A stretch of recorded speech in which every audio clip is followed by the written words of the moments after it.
All right. We're starting off today.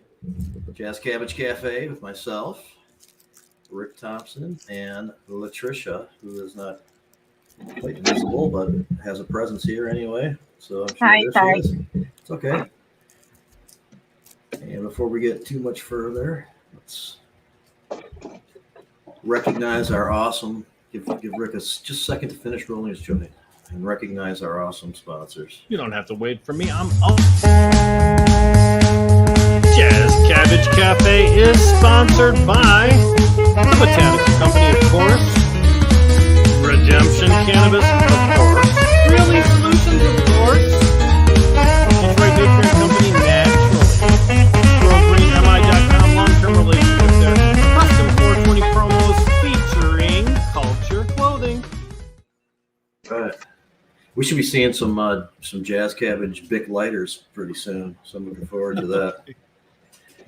And later on today, well, first of all, not too long from now, we're going to start right off with talking about the Detroit City Council ordinance. So there'll be some time to talk about some of those things. It's not as in depth probably as we could go, but for just coming out for the last couple of days, there's a lot of stuff to discuss and kind of wade through a little bit. So I want to get on that. Hopefully Paul Tylenda will join us because as legal counsel and legal analysis, somebody who's been very interested in this issue, I'm sure we'll have some really good insight for us, but we'll have enough to get started. Later on in the show, Nate Niehuus from Prima Clones and Lou Pino from Skunk Con and the founder of Gene Traders is going to be joining us. And then possibly toward the end of the show, we'll get another update again from Ethan Thampy on what's going on in Missouri and his efforts there. We started having kind of an interesting conversation with him. He wasn't able to make it on until kind of late, so maybe we'll get a couple more minutes with him this time around. So appreciate everybody joining us and wanting to be part of this conversation. And man, I'll just start off by saying I was reading through the new ordinance. And I'm kind of wondering where's the distinction that that's going to be different than from the problems that were kind of caused last time, and I didn't really quite see it. Now there's some couching the language under the state's definition kind of and changing some labels and stuff like that, but favoring certain people based on their residency time in the city and other factors was challenged before. It was successful, and those elements all seem to still be there. So the challenge is ongoing, and we'll have to wait to see what happens. It's possible that this ordinance might have to get passed before the challenge could get reinstated. It's possible that it's good now because it's never satisfied the original ruling of changing it. I don't know. Maybe Paul will have some insight on that. Maybe somebody else does. But of course, we start right off the bat with interesting kind of twisted stuff from Detroit working on cannabis issues. That part's not new to us at all. So anyway, I think that's the headlines. If people remember last time, there was, and a lot of us really appreciated it too, albeit there might be constitutional issues with it. This is an attempt, starting from last year when the first version was kind of put out. It's an attempt at the local policy really trying to give some teeth to a social equity situation to help out those who've been disproportionately enforced upon law, and affected by the law, by the war on drugs, and we're all in favor of that. And I think maybe even in spite of there being some type of constitutional, issue with it. So it's going to be interesting to see how this plays out. I really want to see the city of Detroit be able to, and another thing I liked in it too was the creation of the group or the system that would help take somebody who wouldn't normally be acquainted with raising money, getting partners, doing all the necessary applications, getting all the property and equipment together. I mean, they're part of this whole ordinance is having support for that, for those people that need to be taken through the process. And that's another part I really like about it. So here we are again, it's being challenged, and we're just trying to help the people out who could most use the help, in my opinion. Anyway, let's discuss it a little bit. And again, some other people might come in and join us a little bit. But I wanted to get right to it because there are a few things to kind of go over. Rick, I know you've read it. I know you've read the complaint and everything. Latricia, if you have a chance to kind of know where we are. I didn't hear which one you were talking about. Oh, I'm sorry. Detroit Ordinance. That's about 24 hours old. Oh, no, I have not. I've been actually working on the Mundy Township one all day. Cool. Well, hopefully we'll talk about that in a little bit too. Horrifying itself, yes. Or at some point during the show. That's interesting, and that's something that we want to draw attention to as well. But go ahead, Rick. Let me just jump in on this Detroit ordinance. For those of our viewers who may not be familiar with what we're talking about, last time Detroit tried to pass an ordinance, currently there are 75 medical marijuana retail establishments in the city of Detroit, which are licensed and operating just fine. Detroit would like to have those 75 licenses given to actual real Detroiters, not people that live outside the city, which is an admirable goal. But what they've done is they've tried to issue licenses to a select group of people, Detroiters, which disadvantages people that already have licenses or people who would like to have a license and are not currently in the game. That's what got them in trouble with their last ordinance. And in this ordinance, it seems as if, as Jamie mentioned, the exact same scenario exists. Previously, they said they had legacy Detroit applicants that had to have at least 50% of the licenses. Now they've removed the term legacy Detroit applicant for most part and removed the 50% requirement, but then they put in a statement that says there has to be 38% or 38 of the licenses will be to social equity applicants and 38 will be to non-social equity applicants. So they essentially accomplished the same 50% slice, just not saying 50%. And as Jamie mentioned, it's a distinction without a difference. I think the courts are going to see. A couple of other things I didn't care for. They eliminated veteran from the definition of a person who's deserving of a social equity application license. And I wasn't sure exactly why that was, because if you qualify in other ways and you're a veteran, you should certainly be entitled to social equity justice as far as I'm concerned. And so might I add like a couple other things I saw that were potential issues, maybe, or things I don't prefer, if a better way of saying it. It still kept the strict cap, as you were just talking about right now, on how many there are. I think that's an issue in and of itself. Yes, it made it very clear in the language that licenses can be revoked. It's something that it almost sounds like it's being planned on. I don't want to put any extra stuff in there that's not there, but just given the history of it all and kind of being a little cynical and stuff like that, it seems like there is a process and a review group and all types of stuff being empowered in this to not reinstate licenses, to revoke licenses, to that kind of stuff. And that gets into some difficulties depending on to what level of issue that there is. Of course, there could be a level of issue that there's no question. Yes, you can take away your license, but there's a lot of things that might not quite make it there. And there's good arguments for like having established a building, established a business and invested in it. And there's minor stuff and there's not really these issues. But still somebody's trying to get rid of a license. I just kind of see that happening in the future somehow, those types of challenges. It gets murky when you try to I think maybe get that deep of control over it. But there seems to me that there has to be a recognition of kind of what's already been going on and try to incorporate that into a plan that really does help to uplift these people, as easy it might be to say, as hard as it might be to do. Well, when you mention uplifting people, the original ordinance from last time had a 1% requirement. 1% of the gross profits were to be reinvested back in the Detroit neighborhoods where the retail location is housed.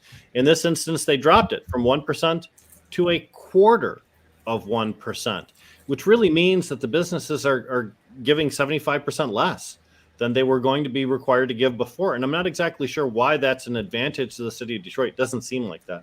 There's room for so much more. I mean, yeah. Well, when you talk about social equity applicants too, that's the rule for 3 different license types: adult use retail establishments, which we mentioned are capped at 76, social use lounges, which I think are capped somewhere around 40, and then also marijuana micro businesses, which I think are capped somewhere around 2025. So those 3 places where people legitimately can expect to be making purchases of adult use cannabis in Detroit, those are the ones that are affected by the 50% social equity requirement. I'm okay with the social equity requirement. The courts are not okay with the social equity requirement. The problem is not the will of the people. The problem is the letter of the law. And that's what tripped them up last time. And where is that line? How do you write it that you're helping these people specifically, and then but we're not crossing that legal line? And we're joined early here by Nate Niehuus. We're gonna really focus in on him and some others later on in the show. But if people want to come on early and be part of our early conversation, we usually allow that to happen. And Nate, I don't know if you picked up on it. We're talking about the new City of Detroit ordinance. Are you familiar with that? Do you have a I haven't dug into it, but I think it just happened. My understanding is there was a release last night. Yeah, it was the new language came out recently, and of course, the language from a year ago was challenged and successfully in federal court, stopping it from going through. This is the second time around, and it seems like it's headed maybe in a similar direction. It's kind of what we're realizing here and discussing here. So there's an attempt to kind of change it, but not really. But then again, we still like it like that. So where is the line there that these people can get the reach that it's intended for without somebody wanting to challenge it? Yeah, I mean, this is so much of my experience in court as it relates to marijuana. It's all pretty murky, dude. And what isn't murky will become murky. Well, I'll say this, that just cities around the state, not just Detroit, have had problems correctly licensing facilities or licensing facilities in a way that the courts think are correct. And one of the problems that they run into is the scoring system that they have. And this particular Detroit ordinance has a couple of questionable scoring procedures. Out of a possible 25 points for social equity, 15 is given if you are willing to give a 20-year commitment to a 50% reduction in rate of rent versus the regular market rate, which is a huge commitment in order to be able to do that for 20 years. Who can predict 20 years down the road? And of course, to get a regular license, in order to achieve a perfect score, 15 points are given if you have actually served on a board of directors of some kind of a Detroit-based charity or Detroit-based church over the last 5 years. Now, that's something that Detroit residents would be able to qualify for, but non-Detroit residents would not be able to. So you've established a situation where it absolutely looks to the casual observer as if you've created a prejudicial system. One thing I will say, though, that they fixed out of the last time round. We know from watching the news, people like Al Harrington with Viola and Chris Weber have developed gigantic cultivation facilities in the city of Detroit, and they're there for the long term. They're there to make sure that they're going to grow with the city. The last ordinance had a severability issue. So if any one particular item in the ordinance was determined to be unconstitutional by the courts, the entire ordinance had to be thrown out. In this new ordinance, they fixed it so that all of the 3 license types I described before, adult use retailers, social consumption lounges, and adult use marijuana micro businesses, those are all considered limited license types. The rest of them, cultivation, processing, all of the rest of the named license types, have an unlimited number of licenses available. So in this instance, their severability is such that if the court says the retail licenses don't work, they only kill the part of it that affects the adult use retailers, the marijuana micro businesses, and the social consumption lounges. So all of the regulations for all of the other adult use license types can still continue forward. So that's an advantage, because when you're laying down like it's $105 million or something, Chris Weber's campus was going to be committing to the city of Detroit. When you're committing that kind of money, I think you really do deserve from your city a firm commitment that you're not wasting your time there. At least $50 million to get started. Something huge that's worthy of giant type of consideration. And we're joined. Yeah, here. I mean, nobody in their right mind is going to put that kind of money up if there's big question marks for the whole thing. Yep. We're joined here by attorney Paul Tylenda, who's I know is able and willing to weigh in on this issue a little bit. But go ahead, Nate. Sorry. Oh man, no, it just seems like a heck of a risk, man. I mean, I know a lot of people who won't put up $100 if there's a question mark in it. When you start talking about millions, that's a totally different question. Well, and the other thing, of course, is that these people put some faith in the city council that they were going to get a favorable ordinance. Right now, all they can do is grow for the medical market, which is about 25% of our overall market here in Michigan, which means that those cannabis retailers or those cannabis cultivators really put themselves at a disadvantage by choosing Detroit. This, I think, solves that disadvantage. And especially with an unlimited number of licenses available and co-locating licenses in the same building, you've given a lot of opportunity. Paul Tylenda, don't you think so? You know, they've yes. Short answer, yes. And in my mind, reading through this, it sounds like somebody from Detroit finally spoke to somebody who knows something about cannabis, which better late than never, of course. So they've made some provisions that have adjusted, let's say, maybe softened up the corners of their ordinance. I don't think in total that this ordinance avoids another lawsuit or avoids the same type of problem that they faced before, which is even though less so and less rigidly, they're still giving a preference to local endeavors. So, Paul, do you have an idea? I'm sorry. Keep it going. Go ahead. Do you have an idea where the line is? How can we still reach out and help the people most deserving, those who have been most disadvantaged and taken advantage of and disproportionately treated and affected? How do we reach them and not have this constitutional challenge? That's a great question, because I think of can you give them, and this is what a lot of cities have done, is let's just mimic the state language, right? So they've given discounts and the like to social equity applicants or social equity eligible applicants, and given it that way without giving them a preference. And that really is let's just say that's the arguable point is, are you giving these people an unfair preference?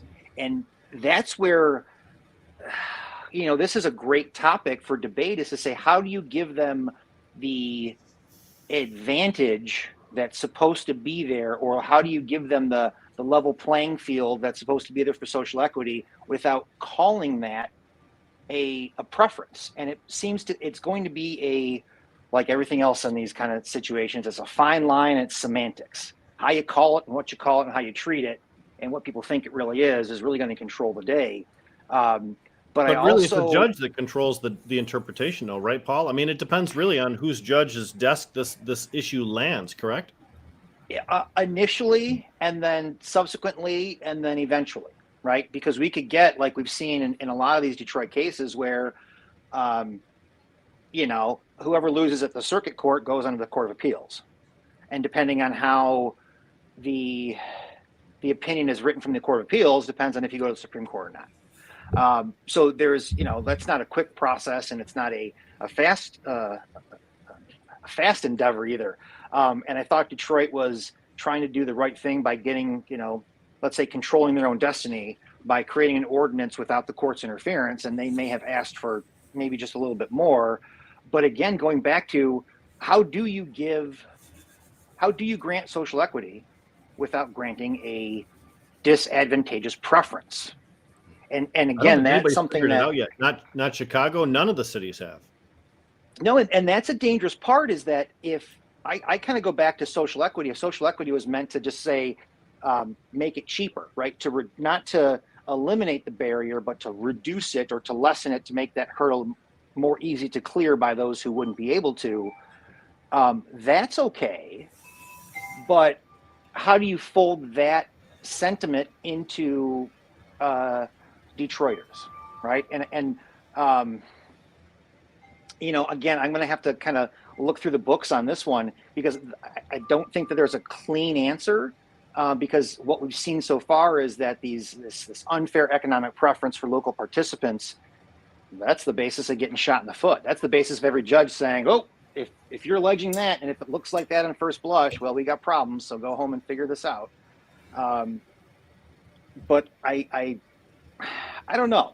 I thought the city of Detroit maybe was smart in asking for a court date for litigation, to let the court say, all right, you tell us, right? You tell us the distinction between equity and preference, and we'll do it. Because now you're getting it from the horse's mouth, and you're not waiting to play the game and then figure out if your rules are okay. So but they're moving in the right direction. Do that, though. Courts don't typically lay down what the regulations are supposed to be. That would be essentially legislating through the court, though, right? But they might say somewhere where they'll indicate where the line is, or go ahead, Paul. I'm sorry. Well, yeah, and actually, Jamie, you're onto it. I'm kind of surprised Detroit hasn't, but if Detroit were to go ahead and maybe file like some kind of declaratory action and say, okay, you tell us, right? We're essentially initiating this lawsuit for an answer. We're not doing this as a result of being a defendant in a lawsuit. We're actually we're the plaintiff in the lawsuit to say, we're looking for black and white distinction because right now all we can see is gray. And that may have been a smarter move unless they didn't want the answer. But again, that asking for the court's clarification strips them of their ability to control their own ordinance, and it's essentially asking the judge to interpret the current ordinance where now maybe they're just giving a shot at correcting it because they have taken some steps in the right direction, but I don't think in total their Detroit preference is going to stand. But everything else is, I found a handful of parts in this ordinance that I actually kind of thought were just not to say not terrible, right? Like the automatic, if you're medical, then you are deemed eligible for you're zoned properly for recreation, right? That helps all the existing applicants. It helps everybody who existed prior to the amendments in the ordinance that restricted zoning. So they're moving towards it. It just, the process, let's have a 30-day window and then not have another 30-day window for 120 days. So 1 month and then 4 months off, 4 months of waiting, and then essentially have all the licenses issued inside of 1 year, 3 times. It's just, they're trying too hard on some of it. And I think that's going to be what lands them in court the longest. So, Paul, did you notice? I was being a little, I think, cynical, maybe, or it's all right, we all are, or something. But you notice the extra language about how revocations, could definitely go down, and there's going to be this review board. It seems like it's like the issue's getting forced a little bit. Like and we know there's some issues with some of the populations that has taken over the business prematurely, and there's still a really bad conflict over the Chaldean owners who are perceived to have just jumped in and taken over when well before they should have. Yes, and I tell you what, I'm glad you brought that up, and Bernie's right there, ultimately stalling deliberately to a point. But the way that they're going to, let's say, control the interpretation of the social equity applicant, control the interpretation of some of these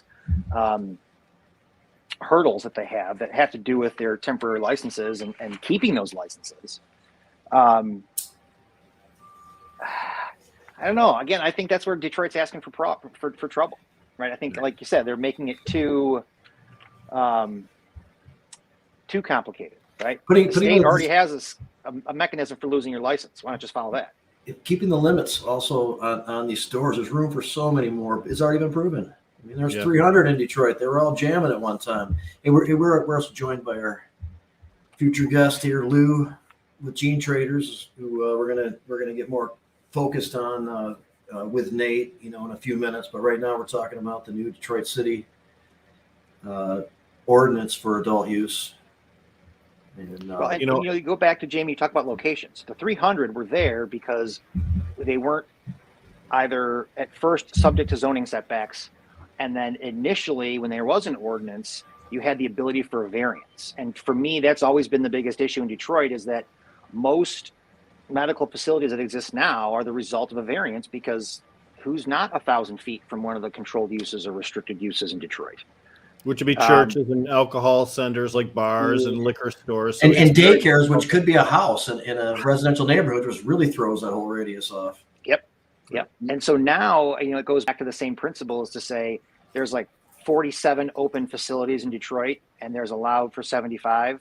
And if you could have 75, you would have 75, but the zoning doesn't allow for 75 in a reasonable way. But that might change with recreational. If you get a piece of land that's essentially an ex-garbage dump in the middle of nowhere, but it can be recreational, and you can have one of those 75 licenses, well, now that's a more worthy investment. But again, we talked about guarantees. We talked about assurances.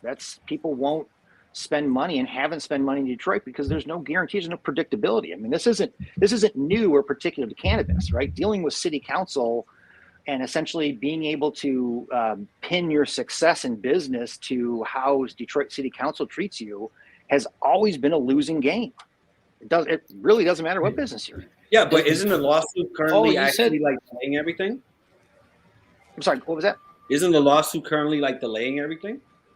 That was the old ordinance. We have a brand new ordinance that was dropped. It was 24 hours ago. Right. That statement is true, but it's all new stuff.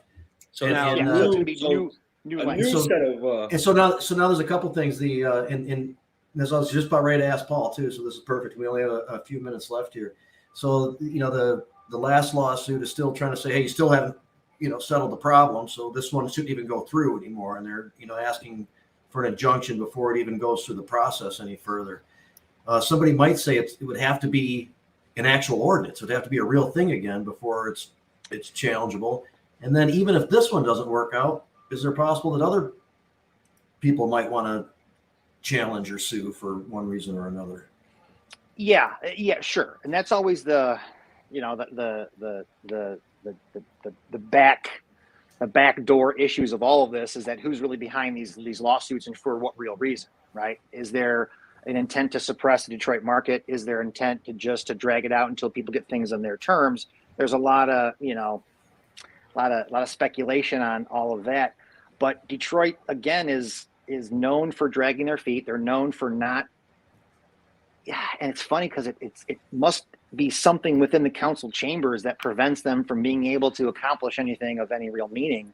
But they really just can't get something done in a sensible way. They can't take good advice because they're too beholden to other interests and other interest groups that just are trying to control and disagree, frankly, with cannabis and disagree with a lot of the ways that Detroit has done business. Paul, the severability in this particular ordinance, though, would allow for cultivation and for transport and for testing and security, all of those different industries, all of those named industries in adult use, other than retailers and micro businesses and social consumption lounges.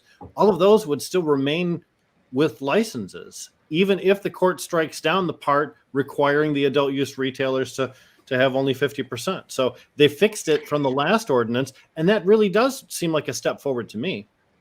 It does, because what it is you're not throwing the baby out with the bathwater in terms of the fight over retail and the existence, let's just call it the simple existence of all the other licensed uses, because they're not as impactful on the neighborhoods in Detroit's eyes and the council's eyes, but they're also not as, because they're not limited and they're not as contentious.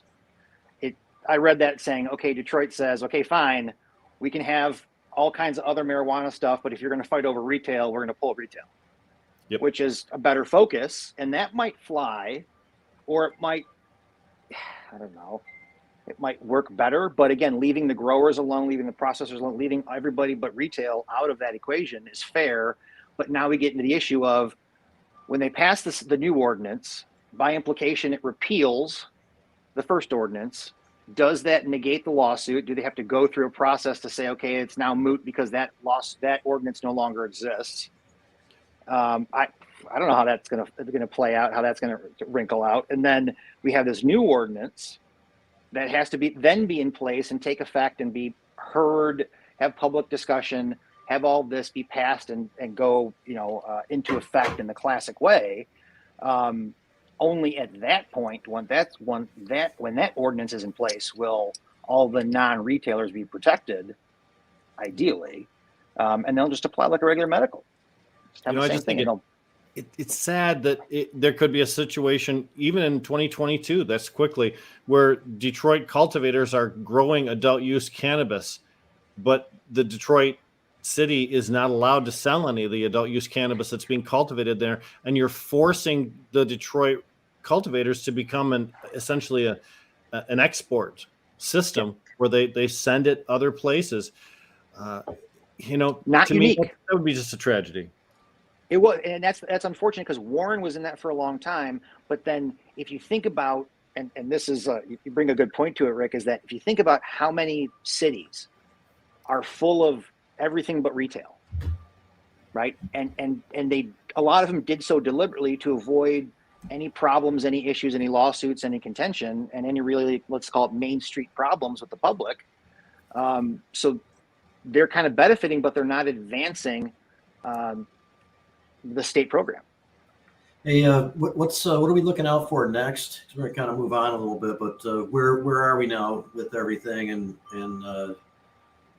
what do you believe is next? Is the judge's decision whether or not to accept the case? Is it the city council's first reading of it? What's coming up?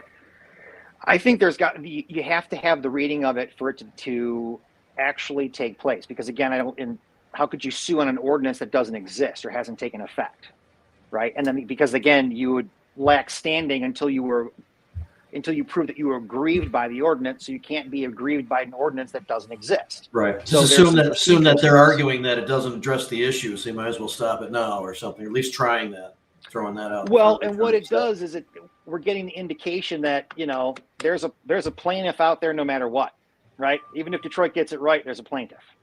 And that goes back to that question of like, who's plaintiff, right? And for what reason? And because again, yeah, I read this and I don't care for it, right? Because I don't think it's truly level playing field, even though I know what they're trying to accomplish. It's just, they're not doing it the right way, maybe. But I don't know. I think there's going to be more, there'll be more opinions. There'll be more grabs at this. I wouldn't be surprised if there's another version of this ordinance, of this new ordinance, after some proposals, because somebody's going to give some feedback and start pushing and start doing something, and then just the classic Detroit way, and they're going to make some kind of rules. But it's, I don't think this is an indication that we're going to get recreational marijuana in Detroit necessarily soon. I think it's like, this is the showing of the hope that we get it there soon, but we still, even if there was no contention, there's still a procedural process to get the ordinance through and active. So, my hope is with it. Let's just hope for the sake of the growers and everybody else who's not retail, who's sitting on their thumbs doing medical only in Detroit, taking advantage of 25% of the market. Let's hope for their sake. Jeez. Is there any possibility too also that somebody's actually going? I actually said I'm actually a planning and zoning commissioner within my municipality. Is there anybody actually going to try to change that 1,000-foot limit within, as far as schools, churches, all that stuff? Is anybody trying to at least be able to maybe possibly able to add some numbers to the city? There's always been that point that someone's trying to adjust zoning, and a lot of it is just you're too beholden to certain interest groups that won't give in. And, the discussion was, let's make it 500 feet. Well, that's going to resolve some things, not all. There was a meeting last year, maybe 18 months ago, where they said, okay, this is what the zone would look like in 750 feet setbacks. And it only added one extra retail spot in the whole district. And it wasn't enough, because again, the problem with Detroit is their top three businesses are churches, liquor stores, and some other kind of use that conflicts with the marijuana ordinance, because they don't want them too close to each other, and which means that all the viable buildings and all the main street intersections are all consumed by those uses, and especially with the measurements, right? 1,000 radial feet as the crow flies. So you could have, and I've had this situation where there was a freeway. I-94 was in between my client and a school, right? You had to go almost like a mile and a half around to get to the school, but because you measured as the crow flies, you're out. None of that makes sense. And that's the type of stuff that I'd love to see more lawsuits on the zoning side, because the zoning side really is the important part. Like, yeah, we'll take your numbers, we'll take all this, as long as we can be in reasonable areas, right? As long as we're not forced to, clean up. I remember, Paul, years ago, I don't know what it was now, 4 or 5 years ago, there was an ordinance passed. It was a local initiative in Detroit that attempted to try to zone some businesses. And it was determined, at least by the circuit, it was tried to be argued in the higher courts, and then it was abandoned, after just became expensive and took a long time and became kind of useless. But it said you can't do that. You know, you can't zone by the initiative, and it was left at the circuit court and left unchallenged. And I know that there are some arguments for that, but there are also some good arguments that not in this particular instance does it apply. Right. You've got to have the right. You've got to have the right plan if you're going to get stuck. I mean, that's how we get a lot of, like DeRuyter is clarifying. Might not like it, but it's clarifying. Yeah, we don't like it, actually. We hate it. Well, and it's not that about Mundy Township earlier, and DeRuyter made all that possible. Let me just say too that Detroit. We talk about zoning. Detroit has a unique interpretation of drug-free school zone.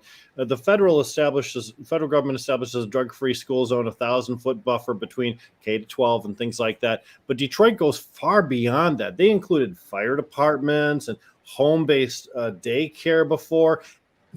The things that Public a city housing. does when they really are trying to say no to people is exactly what they were doing. Now, even if there's a more friendly attitude amongst city council, as Paul mentioned, there's still a very active group of people, a religious group in the city of Detroit that really wants to slow this whole thing down, and they're very influential in city politics.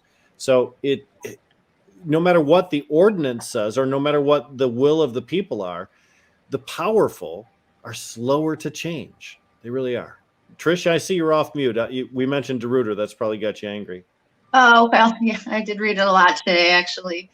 We're working on going out to Mundy Township tonight.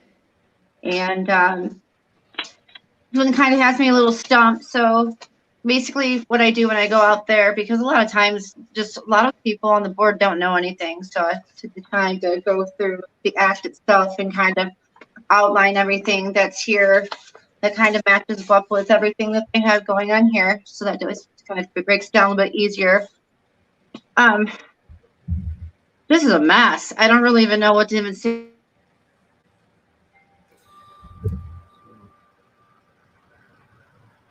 Every time, be like the same circumstances every single time. An attorney walks in. There's 20, an alphabet load of different restrictions and ordinances and whatnot that they want to do. They really are trying to make it so it's hard to be a law-abiding citizen, basically.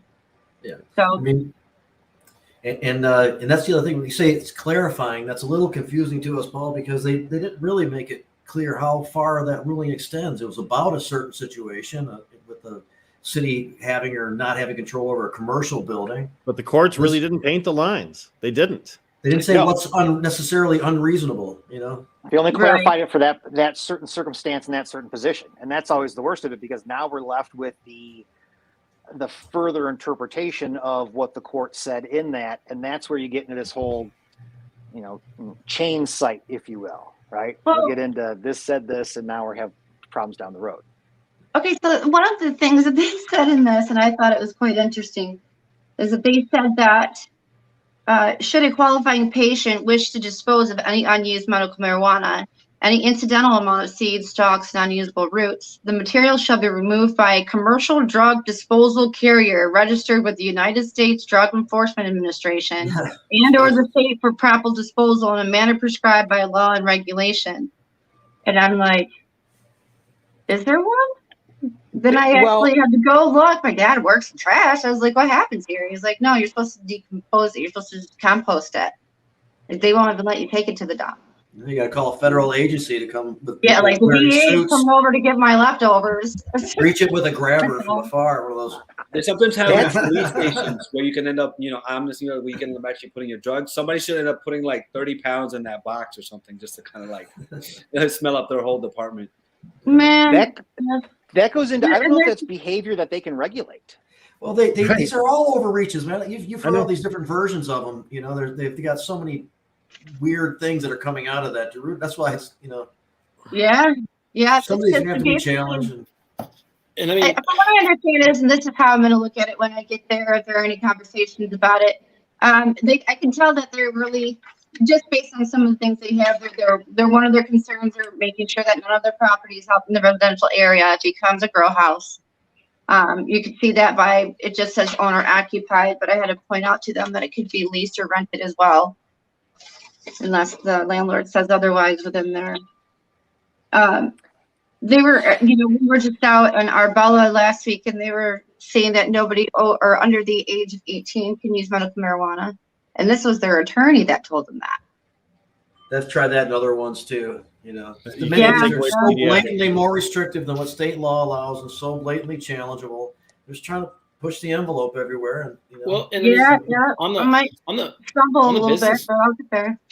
go on the ahead. business owner side of this, I think about these kind of things and I go, man, it's kind of hard to make a buck anyways.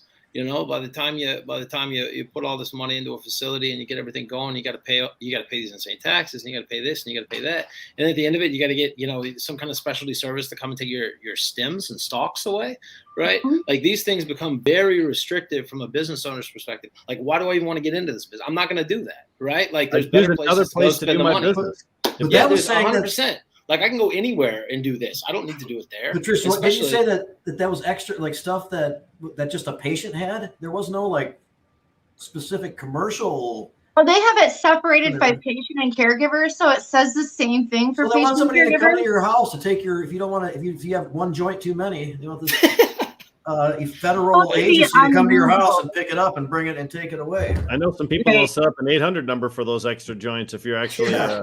I Take mean, care of that. it's not hard to get rid of that. I Nice. just don't, I wasn't at the first meeting, so I don't know about, I guess their basic knowledge of everything. So this one's going to be a little bit of a different entry on me because I'm coming in the second time. I can't believe they even decided to do a second one. This one has like Wow. lawsuit written all over it. I almost just want to be like, we're here to try to help you. Don't ever be surprised when things move forward when they don't make sense. But just It's that's the norm. a bad Yeah. show when the lawyer is the one that looks the most disgusted out of all of us. That's a really bad reading of ordinance. When Paul's looking like Pete the Pirate from He was, SpongeBob. when we were talking about Dexter, he was laughing. You know, we were Oh, talking about the it's- 5-acre thing, and you know, It's Yeah, awful. yeah. The worst of it, it's such a practical hurdle because they can make these ordinances, and then all of a sudden you have to find someone who's aggrieved by this, and then take standing. And it's such a big goddamn waste for something that's such a silly issue that ultimately they're just forcing that into the courts to get their interpretation of it. Yeah. Mr. DeRuiter. This is only what it is. This is just what it's always been. This has just been a delay to keep Detroit out of it. Because think about it, if they can't actually be in the game, they have whoever wants to actually purchase, any consumer has to go somewhere else. Mhm. That means the money goes somewhere else to another municipality that is actually selling it. All this seems like more of a delay. And those municipalities are benefiting, right? So the municipalities where like you're going to create these restrictions, they're just going to go, and it's, I always hate to say this, but it's like booze and strip clubs, right? You're going to go where you're wanted, and then people are going to go there and spend their money there, and the it's cities like a lot. played this incorrectly from the beginning, Yeah. and could have been benefiting a long time ago. And people totally agree with you, Lou. And go ahead, Paul. I was gonna say, Don't 'cause forget that's the funny part. $28,000 bounty for every one of those retail establishments you have in your community. Do the math. If they had 80 retailers, adult use retailers in Detroit right now, every year they'd be cranking it in. So every year that they delay, just like Lou said, it's part of a more orchestrated scenario to keep that down. Weird. And who's orchestrating it is an even deeper question than we have time for today. I know Jamie's trying to advance our conversation. Well, I appreciate you guys being part of the conversation, but we do want to kind of focus in on what you're doing also, and get to that part of the show. And Anton has joined us. Hey everybody, how you doing? Hi, Anton. Hi, It's Anton. How you doing? Very good. So hey, we have Nate Niehuus from Prima Clones and Lou Pino from Gene Traders, and obviously what they have in common are genetics and the right stuff, looking for the great terpenes and all the components that make up what we consider to be the best, and have a passion for it, and we're going to hear about that and whatever else you guys would like along those lines say. But if you want to introduce yourself just a little bit more, so people know where you're coming from, and then let us know what's going on. Hey Lou, I'll take first position on this. So thanks for the introduction, guys. It's been actually kind of enlightening hearing about this. To be honest with you, we're not in Detroit, so we're actually in Bay City. We're quite a bit further north. And so, although I'm aware of the changes, kind of the intricacies of them were slipping by me. And to hear some of the restrictions are a little bit, I just don't understand why people behave that way. It's counterintuitive and it's counterproductive. But the reason Lou and I are here we're both genetics kind of specialists, I would say. We're always looking for the next best thing. Lou Pino is the founder of Gene Traders, and I run Prima Clones, which we do a lot of R&D on genetics. We're always looking around for the best thing, terpenes, profiles, horticultural characteristics, stuff like that. And Lou, I think a lot of people, and this may be a little bit nostalgic for you guys, and I hope it is. One of the things that we're finding is like kind of this, kind of like a cultural, not quite a regression, but like a return to some of these older terpene profiles. And Lou poked the hornet's nest a little bit earlier this year on the skunk side of things. And this is something we've been poking around for a little while, trying to figure out exactly where the best or the original or a good representation of the original skunk could be found. Man, I happened to call Lou, and I have been friends for a little while now, and I happened to call him the other day and say, man, I'm telling you what, dude, there's a lot of drama going on around the skunk stuff. You know, we've acquired this vast kind of genetic stash of representations, or what we hope will be representations of skunks. Maybe we ought to, kind of put together something. He goes, oh man, you wouldn't believe it, but I'm the one that stirred up the hornet's nest.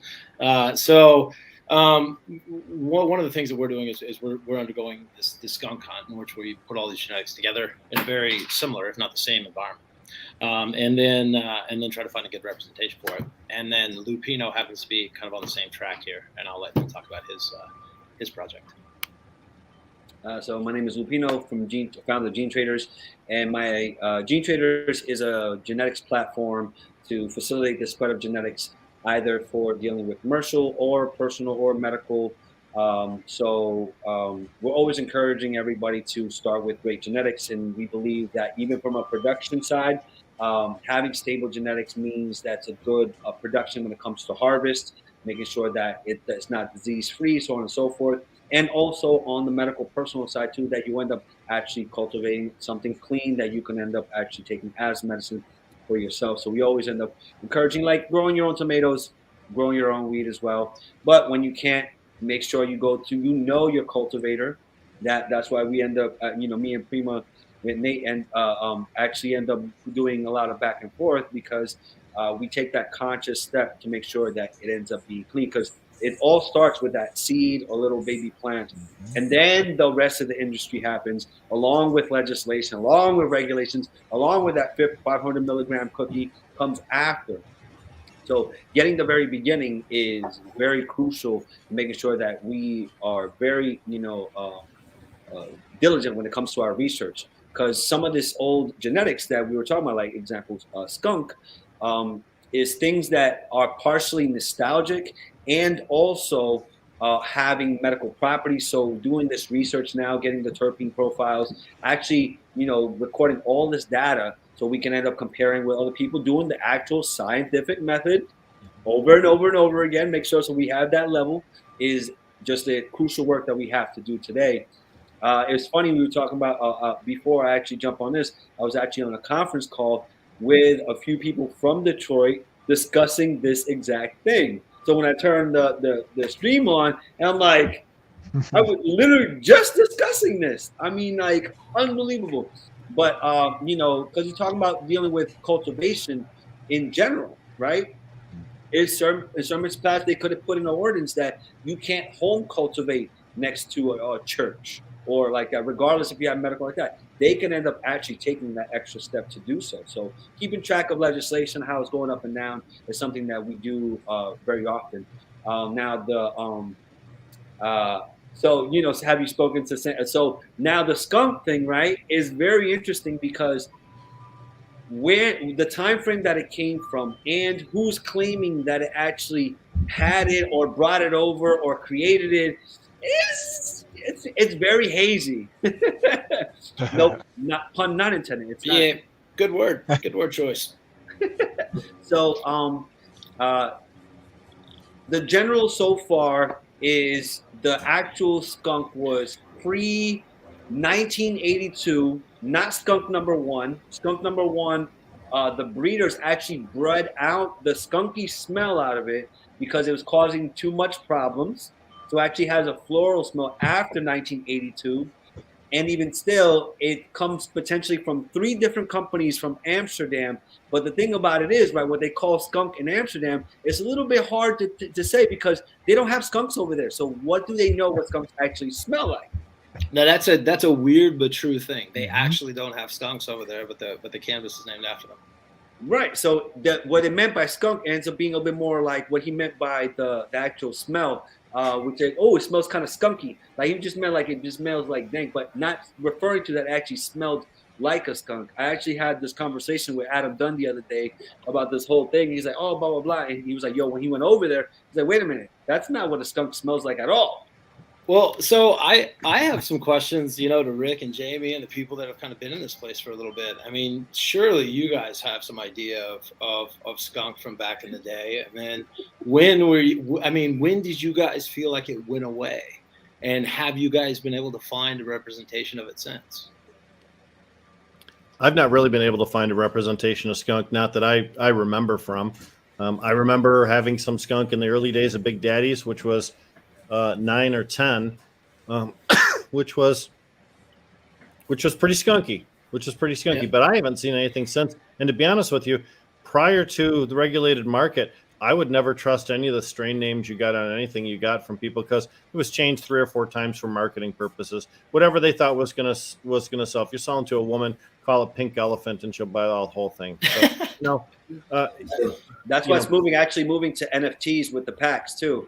So it's actually authentication, also dealing with scratch offs and numbers. The authentication, as far as we're dealing with the CPAC set, authentic, it is what it is, has gotten much, much, much better.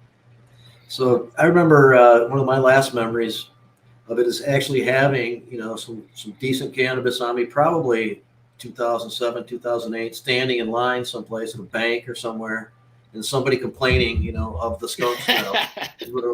Yeah, and I mean, so to Lou's point, I mean, this is a big chunk of the reason that the skunk started going away or being bred away.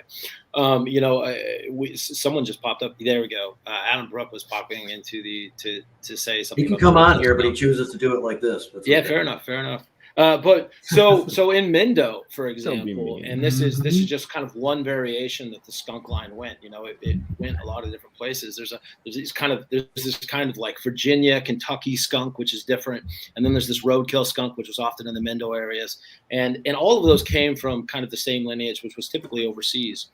Now, all of that most of that got bred out. The roadkill skunk got bred out because. And we know this because we work with some kind of legacy in Mendo guys, but they were only allowed like 99 plants or something like that on the mountain up there in Mendocino. But guys are always breaking those rules, So they would have 100, 150 plants or something like that. But the people that got busted were the ones that people could smell down from the road, and so it genetically they just weeded themselves out of the market that way and had to stop growing such pungent smelling cannabis. And then the same thing happened when people moved indoors. I mean, skunk is a carbon filter killer, and you're walking by a house and the guy's got 50 or 60 plants in his basement, you're gonna know it. Doesn't matter how many carbon filters you put in there, you're gonna know it. And this actually gets back to kind of an interesting thing, which is it skunk when you smoke it or is it skunk when you grow it? Because as you know, as a cultivator, there's dramatically different variations between what the fresh plant smells and often how it ends up curing. And then there's the roadkill skunk, which is kind of this kind of like dead roadkill skunk. And then there's this fresh skunk, which is kind of this really hoppy, like fresh cut grass skunk. And there's all these variations. And then there's 100 versions of it when you get into the marketplace. So the question then is, which one of these is the right one? And so what we've decided to do, and Lou is actually doing Skunk Con, which is a super interesting thing, and I think we're going to try to be part of it somehow. But we're going to put all of these variations and just randomly, well, not randomly, but just number them, right? So there's not going to be any names. No one's going to know where this comes from. We're going to grow them all. We're going to bring a lot of people in here, and then we're going to select ones with certain horticultural characteristics. So there's not going to be any bias associated with it. And I think we're going to be really surprised about who comes out on top of these. So we're joined by Adam Brook, who was trying to use being in the hospital as an excuse. He was shamed calling by Jamie's No, I wasn't dressed and had a pretty nurse in the room and didn't want to. Well, then in that case, thank you. Right. It's a different kind of cultivation, man. But yeah, I came in just as you guys started talking about skunk, so I jumped in the comments. It's one of my favorite strains, and I was there back in the 80s, so I remember well. Matter of fact, I was in Amsterdam in November and hung out with. I got a phone call that said, "You want to have lunch with Sam the Skunk Man?" And dropped everything I was doing, and not only did I go have lunch with him, but I actually took a photograph, which is an ultimate no-no. But I did it, and we talked about the skunk, and unfortunately, most of what you say is true. And the facts are based on who's telling them. So, 100%. Sam is pretty clear on that. And the fact that things went back and forth between Europe and the United States was a game changer. Put Europe on the map. They don't grow weed in Europe. It's not a big deal there like it is here. And the genetics were really created here and taken there so that they could be distributed worldwide. Yeah, and then like you have an animal species when they get isolated in a certain place, they develop their own kind of unique characteristics as they get isolated like that. And a lot of prohibition was very similar in that you would get one cultivar, one chunk of the skunk, one variation, one representation of the skunk, and it would get into a particular area, and then it would just get drilled down and change the actual terpene profile and become isolated. You got the roadkill skunk here and the Kentucky red hair there and things like that. And so there are these different variations, and maybe they're all skunk, or maybe none of them are skunk. Well, this is where the journey comes in. So now, while Nate is basically going out and whoever's claiming that they have the actual skunk, he's going to go out, he's going to actually pop them, he's going to test them, he's going to get all the data. On the other side, I'm basically I'm going to do Skunk Con, and I'm going to call anybody that you think that you actually have skunk. Bring it. We'll have professionals judge it. We'll actually have like breeders and actually end up actually judging it, and then we'll take the winners.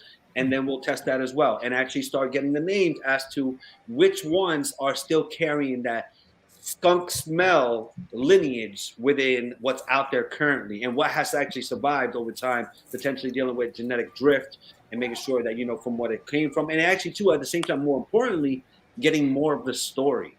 Right. Well, are you going to do a DNA profile comparison? Is that how you're going to establish true genetics? Because clearly terpenes oftentimes are affected by the cultivation method, not necessarily the genetics. 100%. 100%. And so, Rick, man, you nailed that. And that's a super important part of something like this. Like, man, you nailed it, bud. So one of the things that we found, and we're in a position to find this kind of thing, because we sell a lot of genetics to a lot of different cultivators, and the testing that comes back and the profiles that comes back from the exact same genetic cut from all of these different cultivators are remarkably different. I'm sitting here right now, and I've got two different bags right here on the computer, or right next to the computer, of Tahiti lime. And one of them has a gas profile, and the other one smells like fresh lime. And that is that in Blue Sky Vienna. Here we go, Mr. Green Fingers. That Blue Sky Vienna, we have several of his packs, and we are popping his packs. Now he is one of he's kind of a he's I don't know, man. He's an edgy guy, but he does claim to have the real thing. And like I said, I'll let you know. To Rick's point, our goal, the way that we cultivate may not necessarily end in all of these cultivars at their correct expression, but they will all be cultivated exactly the same way in exactly the same environment with the exact same nutrients.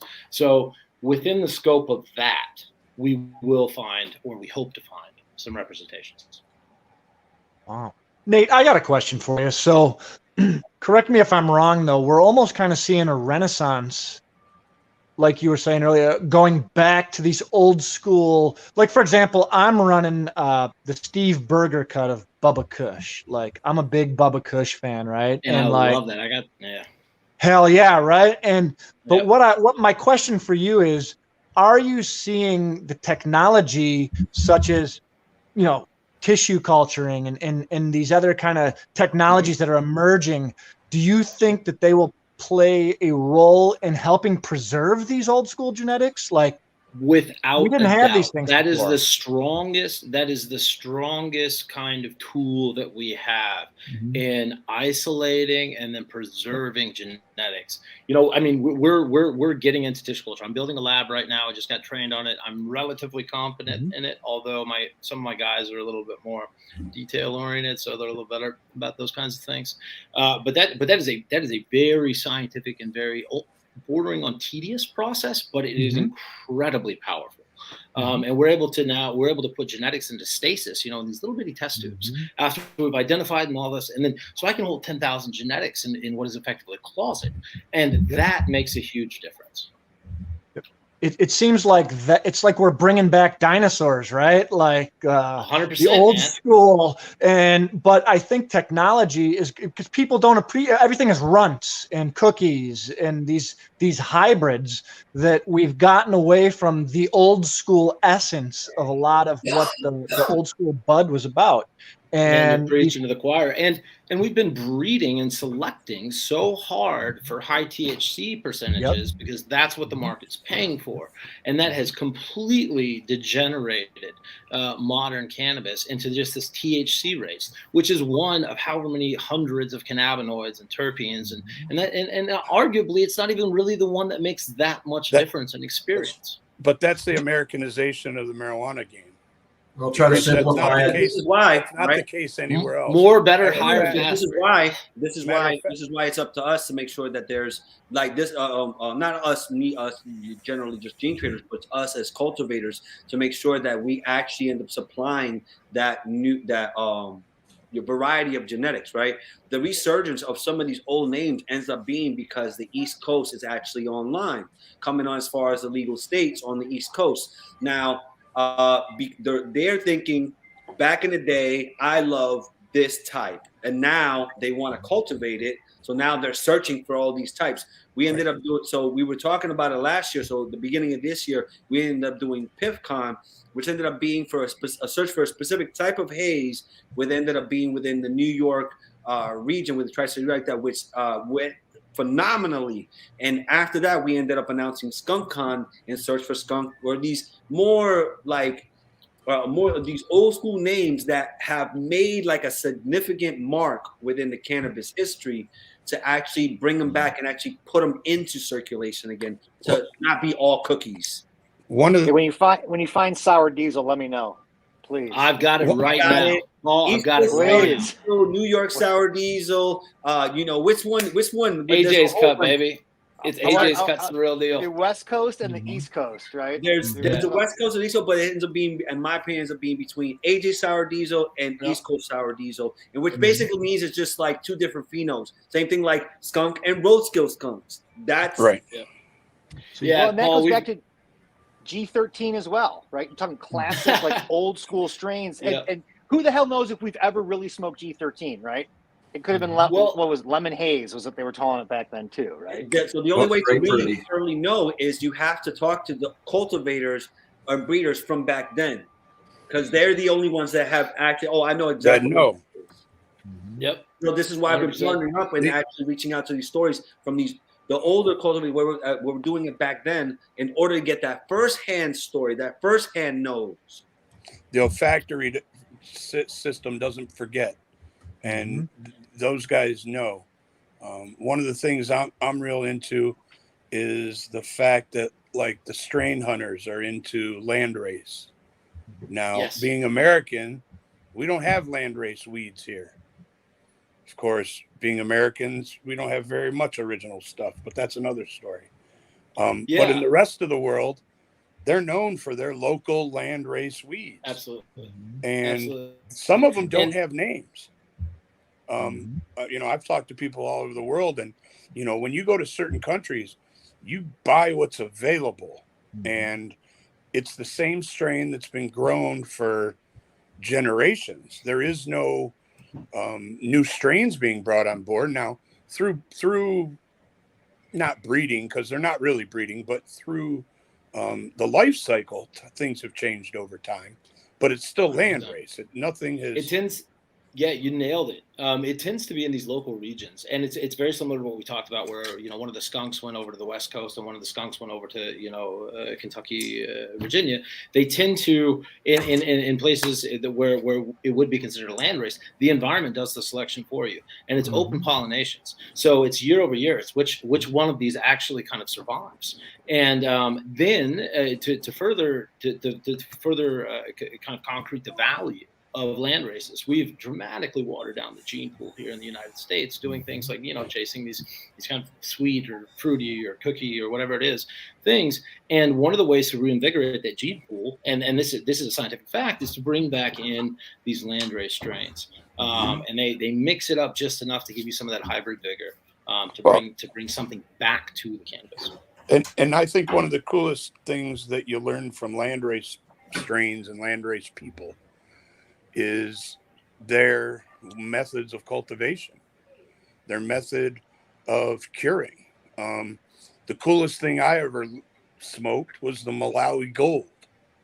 The Malawi Gold is harvested and then buried for like 6 months in the ground, and it's cured underground, buried away. And I thought that was fascinating. Now, how do these people in the country of Malawi figure that out? And you've never heard anybody doing that here. There's the hand rub. Cultural. Yep. Yep. Right. Same thing with the hand rub. Same thing with the tie. The same thing with the tie too. The tie stick. Yep. Right. The tie sticks. Yeah. The hand rub charas, the hand rub cash, from Afghanistan and Morocco. So this part ends up being specifically all on curing processes. Certain cultures end up curing things in different ways. Certain regions have specific temperatures. Like if it ended up being in a horribly wet jungle, right? It's going to be very hard to dry and cure that thing. So you have to think about other ways to actually do it. Right. And cultures end up figuring it out over time. So something that I ended up actually talking about on one of our lives, like about a week and a half ago, is this company out, I think it was in California. They ended up actually just having a cannabis patent for 3 plants that has a THC-V in it. The V, which first ended up, as far as documented, as far as we know, ended up being, I think, by strain hunters in the Congo. And that ended up being, they were so small, but it ended up actually connecting stuff like that too. They ended up patenting within the office, which is one, it's remarkable. One, because the patent office is basically only doing nothing but hemp. Hemp businesses, not cannabis. So the fact that they got 3 plants with the THC-V more dominant with it like that is like an unbelievable thing when it comes to growing these land races from other places, coming in the U.S., using our own science and techniques to bring the most out of it and actually do it. And I mean, the names are V1, V2, and V3.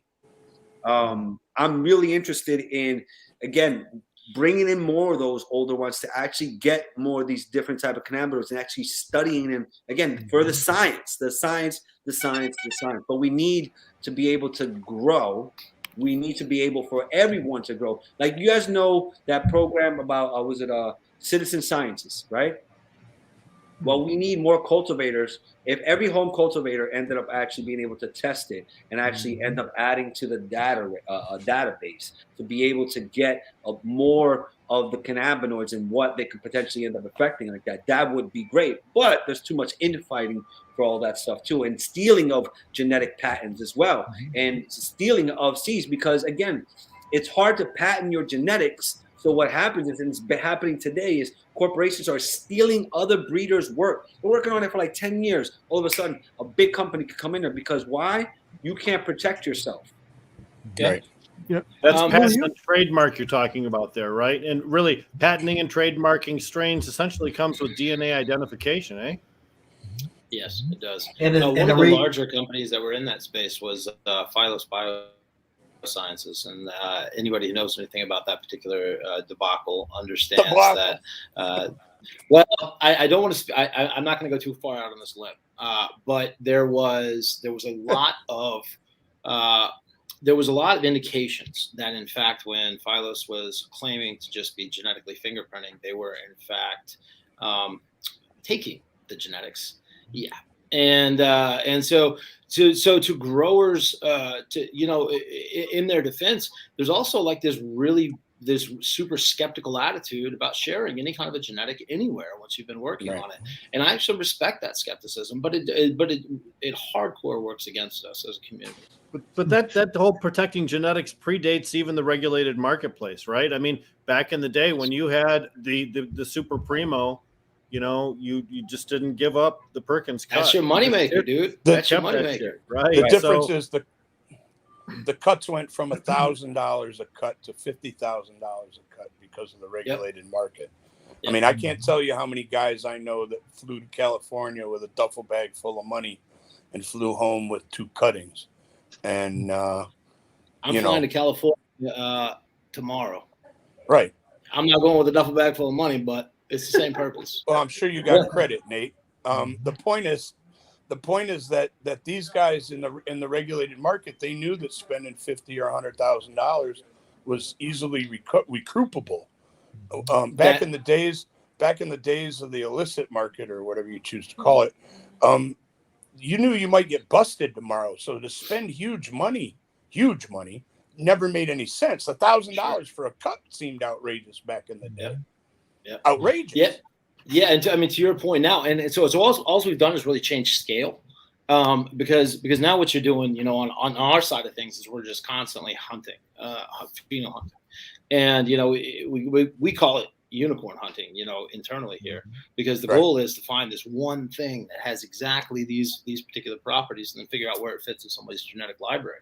But to your point, I mean, what if I can shorten the flower time of a company, or add a couple of THC percentage points, or increase yield by 10% of a particular company by giving them this genetic, and they're doing $100 million in cannabis sales every year? What is that genetic worth?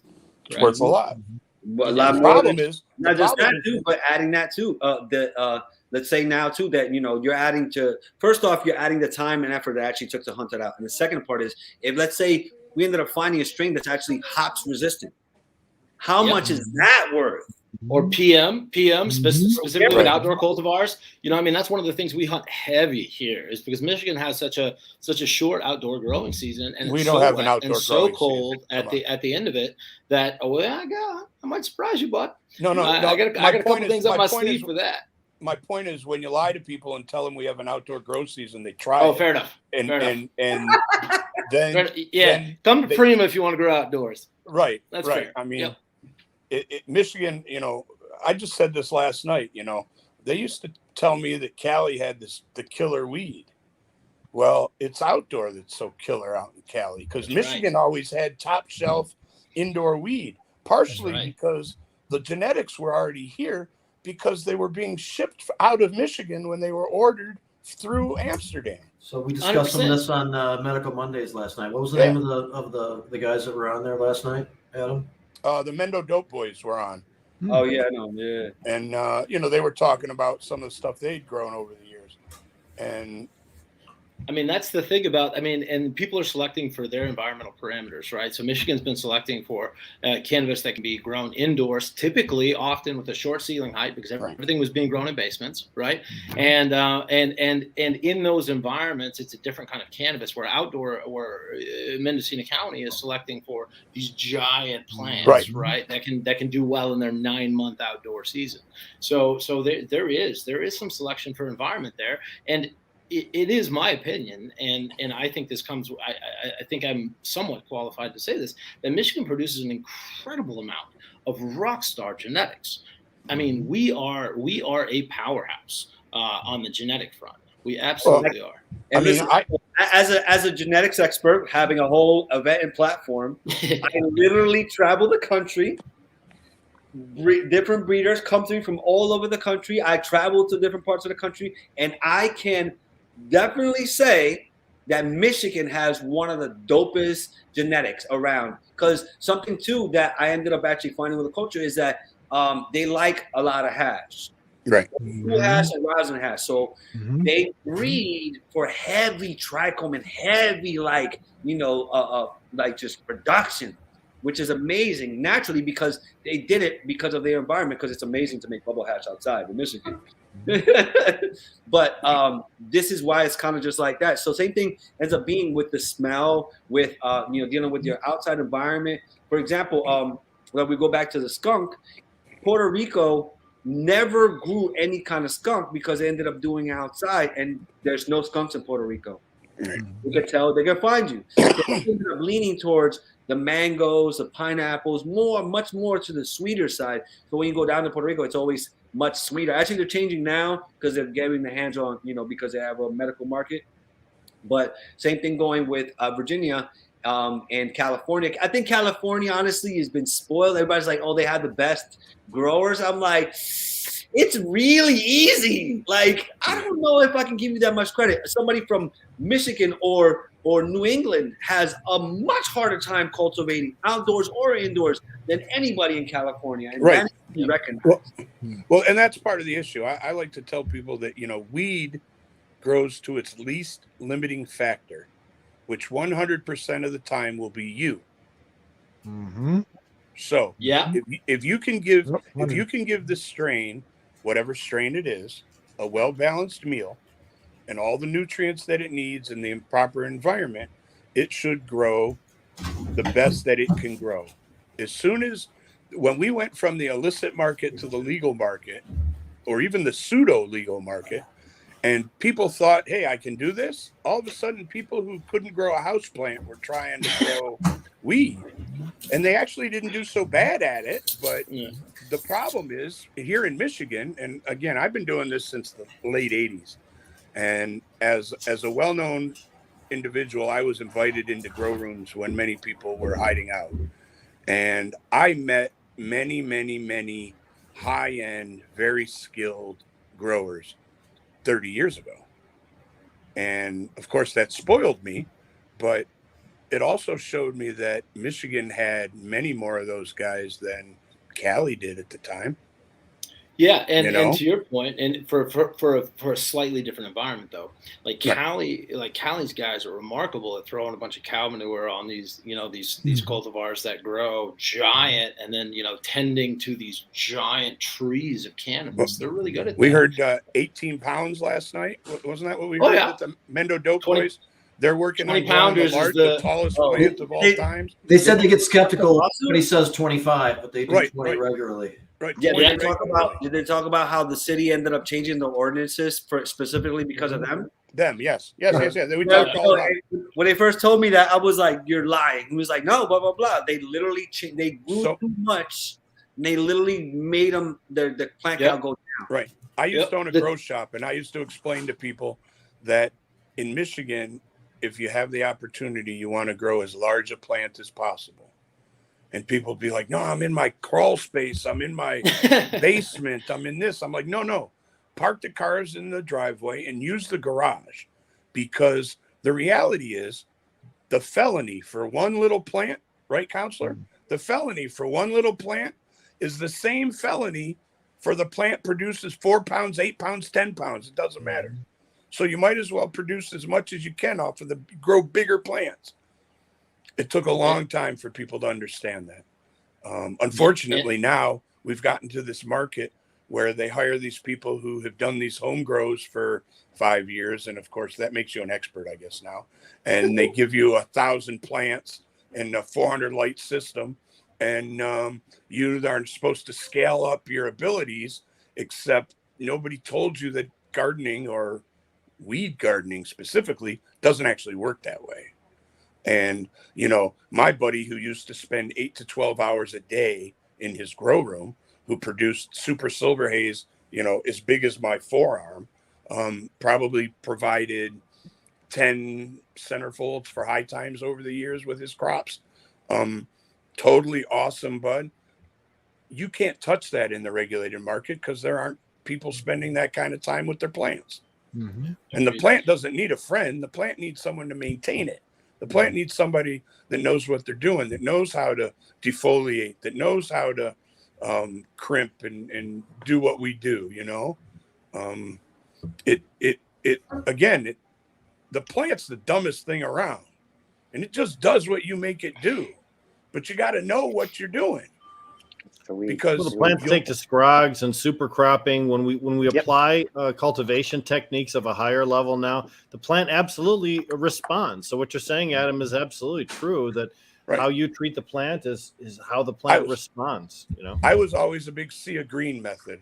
I thought there was nothing cooler than a bunch of dick-sized buds growing out of a cube, and all it was a bud. And I saw rooms with thousands of these. And that's the easiest trim. It's the easiest manicure, is because it flowers so quickly, and there's less time for the plant to get sick. You actually end up significantly higher yields as long as you get the plant density in that method. Right. The problem is your 1,000 plants puts you in prison for the rest of 6 people's lives. And thankfully, those times are starting gone, to ease out. Yes. Thankfully. Yep. I'm with you, Lou. In some places, do you see Mississippi just legalized? Yep. Yeah. Yeah, but legalized means what? Commercial. Not all Devil's in the legalization details. is created equal. Different for every state. It's devil's in the details. Right. I mean, and that's the thing. You know, we're all talking about how good things are. We're in the infancy, fellas. We are. And there's still a lot of people locked up for this, man. We're going to have kids that aren't going to make it through their younger years. We're going to have toddlers that don't live through this. We're going to have teenagers that don't live through this. The reality is some of us are already old men and never thought we'd be where we're at. And when the rest of you are old men, hopefully we'll be a lot farther than where we are today. Are you talking about the U.S. government? I try not to talk about the U.S. government because they talk about it all. If you do. Yeah, that's a real issue. Go ahead, Nate. I think speaking about this legalization issue, I don't think anybody's legalized until you're allowed to grow at home. Right. That's a where huge it strikes component. me. Yeah, that's where it strikes me as legalization. Until then, you're just giving a company the keys. And to keep the proceeds of your grow. Not to grow at home and only get 2.5 ounces. And that was, you know, in the MMMA, that's, you know, you can only have 15 ounces of usable material, even at the place where you cultivated up to the entire 72 proceeds plants. of your grow. You know, that's a dysfunctional interpretation. Nothing says that. You know, that's implying for when you're out and about. So you're talking about for under the MRTMA? How much beer can you brew at home? How much beer can you brew at home? 250 gallons, I think. How much? I think it's like 250 gallons or something. Then I should be able to have it's restricted. Ounces. Yeah, because once you get over a certain amount, you're an alcohol producer and you need a DEA license. Right. So I understand that regulation. I'm going to disagree with you, Nate. And you're much smarter than I am when it comes to the whole grow thing. Well, I don't know about that, bud. Yeah, trust me, dude. The point is this. I'm going to disagree with you. And I'm going to tell you what the yippies say. And if you don't, guys, people watching don't know who the yippies are, I encourage you to look them up. Google's your friend. The yippies will tell you that there is no such thing as a good pot law. Fair enough. Okay. Yeah, I see I get that one. Personally, when we get to where you guys were just talking about, I'm going to argue that we still have a long way to go because I shouldn't be subject to any penalties. I mean, tomatoes, the only penalty you're subject to with tomatoes is when you throw one at somebody. If you throw a bud at somebody, they're not going to complain, trust me. So there's no penalty for buying too much beer either. No. I can carry as many 30 racks as I can carry. I can attest to that. Much as your car can fit. Try. Nate, let me ask you guys this. Nate and Lee, let me ask you this. In the hunt or like the quest to kind of revive some of the classic strains, some of the old school strains, are you seeing, like, I guess maybe in a perfect world, with those classic strains, do they really have a terp profile and a flavor profile that's more advanced than what we have now? Or is it just there's a value in it being a classic? I think you're attaching a value judgment to when you say it's more advanced. I wouldn't say it's more advanced. I say they're often different. And in fact, they may be more valuable from a from a medicinal standpoint, because they contain different cannabinoids that we've effectively bred out of the cultivars at this point. So you're bringing back stuff that hasn't been around different for a and while. therefore more valuable. Absolutely. Paul, And so somebody brought up something earlier where they were talking about sulfur being a very big part of the skunk smell, and that's in fact true. Brad Thiols, Forrester. I think is how you say that word. I know just enough to be dangerous about that. And anyways, apparently that is the kind of smell, and that is the chemical that creates that skunk smell, and that has been effectively bred out of cannabis.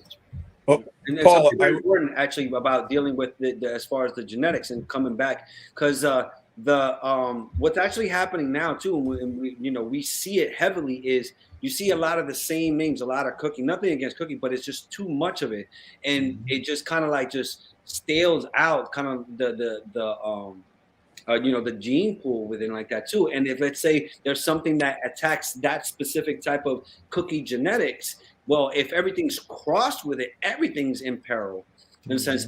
But we have to remember too that those specific unique smells are also are tied to things that we still don't even know, and at the same time it's also nostalgic, because the sensory of tasting and smelling and looking and really seeing, bringing you back to back in the day, whatever point that was, that's also a value for somebody too. So to say that you end up smoking your favorite strain from back in the day from your favorite grower currently, and you have the report, the actual like lab report in front of you, that's worth something in the sense of like bringing it to market, much more than just a dollar sign. Good dollar sign, definitely good dollar sign, but we more have very strong kind of associations with smell that can bring you back a long ways. Very, very similar to music, and our olfactory sense is a very important part of the cannabis plant, the cannabis experience as a whole. And so, even if it's not a dollar value, even if it's not a THC percentage, even if it doesn't make the biggest wave in the marketplace, I think there's something to bringing that back. And to Lou's point, something I'm super interested in is when you find this, what's the story behind it? What did these guys do to preserve this? I mean, even if it's not true, where do you say you got it What's from? the story? Give me the story. This raises a real serious issue that I've been batting back and forth. What moisture packs are. We put little moisture packs inside prepackaged aids or things in order to make sure that it stays moist and doesn't dry out. They're coming out with flavored moisture packs, and the concern would be that you would see moisture packs trying to simulate that classic skunk flavor, that classic Thai stick flavor. Since it's so difficult to achieve genetically, that merchandisers might want to trick the public into taking advantage of that very exclusive feature that we just talked about being marketable and valuable by simulating the smell through this artificial chemical way. Merchandisers are already coming doing our that. way. We have to watch out for that. Don't you agree? Merchandisers are already doing that in the retail system on all kinds of other products, where they're using smell to create that olfactory response that causes you to purchase. I won't name names, but I know there are people out there that are putting drops of terpenes on the lid of a jar. You crack that jar open, you're going to smell that terpene. Not just perceived that value from that olfactory sense we talked about. As soon as you crack that thing open, your decision about whether or not this is good cannabis is often determined by that first wave of inhalation, right? Which is 100%. Why this testing is kind of neat. I'm interested in, for instance, that 7%, 13% THC brickweed from Mexico, and that Colombian gold that used to come to this country that was much lower in THC percentage than we ever see today. But people rave about this stuff because the terpene profile was so great. So I'm going to plug an employee of mine who's been working on holding on to some of these heirloom genetics, and they're called hippie cannabis genetics. And they have a variety of these kind of landrace cultivars that they've been sourcing and holding on to, and they go from everything from like an 8-week flower time to like a 32-week flower time. And so I will say hippie cannabis genetics is something you should look into if you're looking for that kind of thing, because they do exist and they're here in Michigan. And also to add to that, even before the regulated market, people have been adding different things to add different scents to it for a long time. They've been adding orange peels to make it smell a little bit more citrus. You know, like there's little tricks you can end up doing to kind of like make them smell like a little bit of this, like that. Now they're just, you know, since we got our hands on technology, now we're just adding drops. You know, but this is why it's always very, very, very important. And I tell this with everyone: you don't buy the name, you buy the cultivator.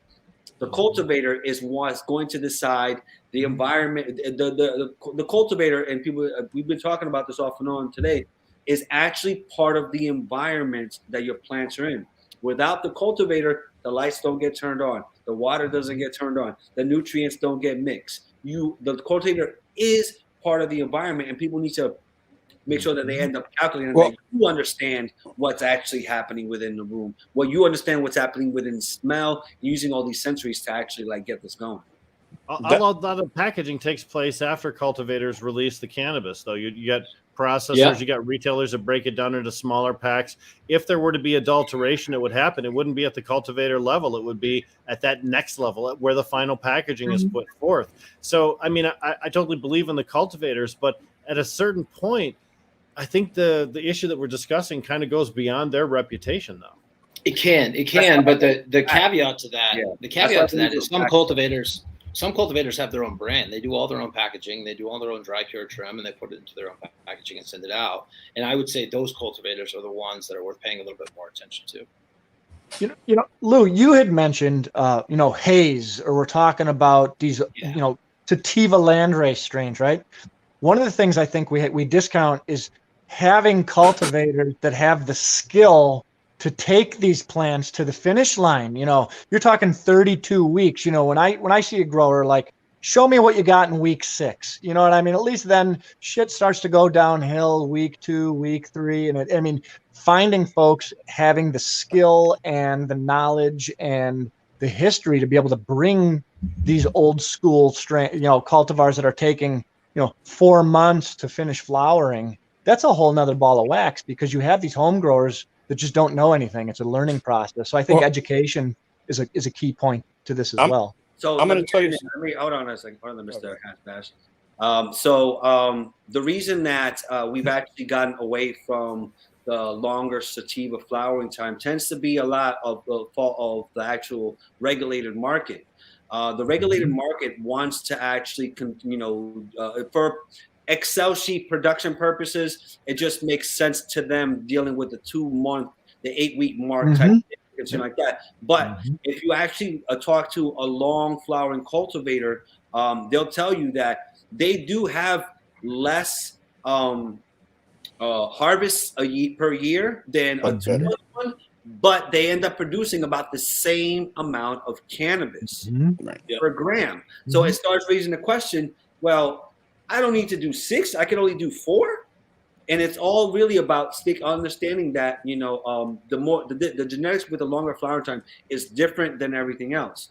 For example, you can't veg for a long time with a longer flowering time. And something too, as far as like the people that love the longer flowering time and have for a long time, the hazes and the sours, which are long flowering plants, a good sour diesel is no less than 11 weeks.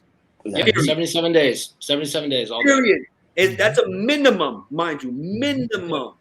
So these things are still around. Somebody's cultivating, but they're not in the regulated market. Most of them, because you're not going to do a big room and then just one corner of your thing, you got to wait another month for it. It just throws everything off. You got to clean the room. You can't have a system.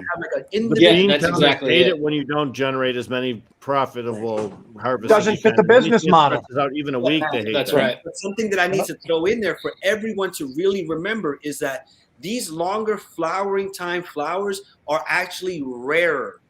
Why are they rarer? Because one, they take longer. And 2, there's less of them actually being grown today. And they should command a higher price in the market. That's my position on it. And in my opinion, if you want to have more of these grown, then go and vote with your dollars. Go and pay a little bit more for those things. Be okay with paying a little bit more for those things, and cultivators will grow them. That's the important distinction too, when we're talking something that doesn't fit into somebody's business model versus artwork. right? You know, you get a cultivator that's an artist, like that plant is their medium, right? You're just not, you can't translate that into business model sense and get the same quality, at least from what I've seen. Right. Agreed. Yeah, it's a longer flowering time. It's something that we're, discussing, and something that, so for example, those THCVs that end up being those are longer flowers. Those are from the Congo. They were originally documented. They could be now we're looking for other, equatorials that are also carrying that THCV, compound, in Mexico, in the Caribbean, in Thailand. We'll keep searching for these more to see if they also carry that THCV type of thing. And that means that when it comes to medical, there's a side of the medical side within the longer farm time that we have not even fully tapped into, in my opinion, because they're just not cultivating just to meet markets. And that's a cannabinoid that I've noticed, at least that I'm not aware of, they haven't replicated like a Delta 8 or some of these other cannabinoids that they're trying to mass market. THCV has always, and I mean, the therapeutic effects that it can have, they haven't bastardized it yet, and hopefully they don't. That's one that needs to be studied. I mean, people dieting or just that true sativa pick-me-up. I use that actually. I do actually do THC gummies. Yep. Great stuff. Mm-hmm. Sam the Skunk Man offered to let me come over and try some THCO that was extracted. He claims it's like 30 times more potent than regular THC. Matter of fact, he told me if I did, I'd have to come over early in the day because I'd be on the couch all day. Yeah, and I wouldn't leave this place. Yeah. Right, and I thought that was kind of a cool invitation, to be honest with you. Yeah, no doubt. One of the things I would say about cultivators and the system and the way things work is, when I had a grow shop, one of the things I noticed is that, as an example, Anton would come in with a list in his hand. And he'd say, I need to get all of this stuff. And you could tell that he didn't know what he was doing, but that led to the question of, well, where'd you get this list? Well, my buddy Lou told me that I need to come and get this stuff. And Lou's going to hook me up with his genetics. Let's go. Well, the problem is Anton is going to become a Lou grower. He's not going to learn anything because Anton is only going to learn what Lou teaches him. And Lou thinks he knows everything. So he doesn't read and he doesn't learn anything new. And he creates another Lou, which no problem. A lesser version. Well, right. Lesser version of another and that's not a problem. Lesser Lou. Because in the weed game, as long as we can get Anton excited, what happens is he grows his first crop. And I tell everybody this. Now, I've never grown a crop, so I didn't have this experience. But you all can remember the first crop you ever grew. And when you harvested that, you got a rush that you haven't gotten similar. You haven't gotten the same rush since. You get similar rushes because every crop since, when you crop out, it's that excitement. It's not quite the same. Mind you, that first crop you grew was the worst crop you've ever grown, including the failures you've had. Because since then, you've learned so much more that you understand your failure. You understand that, the power went out for 3 days and the stress on your plants caused them to do whatever they did. And that makes a difference. You learn these things over time. And it's really about, when it comes to cultivators, their level of education and their willingness to be educated. Because as much as you may know, somebody always knows more. Legacy cultivators the cool thing about very the weed guilty game of is that. people are willing to listen when it comes to cultivators. I remember when LED lights came out. LEDs were people were really skeptical about LEDs. They wouldn't get into it. They thought it was terrible. That's why I tell everybody that the best teacher, the very best teacher on the planet, is the plant. Right. The plant is the one that's actually teaching. The plant that's taught me, the plant that's taught you guys, the plant is the one that teaches, hey, I don't like that. I'm teaching. Hey, I like that. I'm teaching you. Let's go. I mean, there's nothing, something to like cultivation on even just doing it itself, the actual action of it, and actually what you end up getting from it too, is for many people very sacred. For some people, it's a health thing. For some people, it's a recreation thing. That's fine. But we all know that the better you take care of the plant, the better she will be. This is why if you ever see a gigantic warehouse and you don't see an army of people plucking leaves and actually doing that weed is going to be okay. And that's just how it goes. The better you take care of her, the plant, the better the plant will end up being. That was, when we first started the company here, my goal was to be in the garden all the time, and the further and further away I get from that, the less satisfied I often am with my job. There's something meditative about growing the plants and tending the plants and kind of being in that zone, and I honestly miss the hell out of it. As a veteran, for me, I'll say that is my therapy. You know what I'm saying? Like, everybody always wants to tell the veterans what's good for them and tell them what type of therapies they need. And for me, it's always been to the plant. Whenever I'm having a rough day, I can go and work with my plants. I always 100% feel better. So I think, when we talk about home cultivation, when we truly legalize things, we should be able to do this without worrying about the building inspector beating on our door, busting our balls because we're growing plants. You know what I mean? Like, or having to call the AC guy and wondering if he's going to route. I mean, exactly. Like, so, I mean, to have that outlet and to have that therapy mode is so important for people. And that's why it's so important we preserve the home grow rights. Yeah. And I don't know. I mean, I guess I didn't know you were a vet, Anton, but so's Lou Pino, and so am I. And actually Lou and I were in the, we were in the same job. We were both scouts. We were 19 Deltas in the Army. I was in the 19 Delta unit as well. No shit. Yeah. Yeah. No shit. Very cool. Baby. Hell yeah. You guys all know the handshake. To have three of us run into each other, 19 Deltas is a very unique job. Yeah, it sure is. Especially at the time that we all served. You had to be an idiot to sign up. I was there in 05. Were you guys Iraq? I won't even touch that. I was in 03. 03, Iraq? Yeah. The Very beginning, cool. man. The beginning. Oh, I was there. man. Before dealing with the wall, before dealing with all that stuff, I did my thing. I ended up coming back. Yep. Very cool.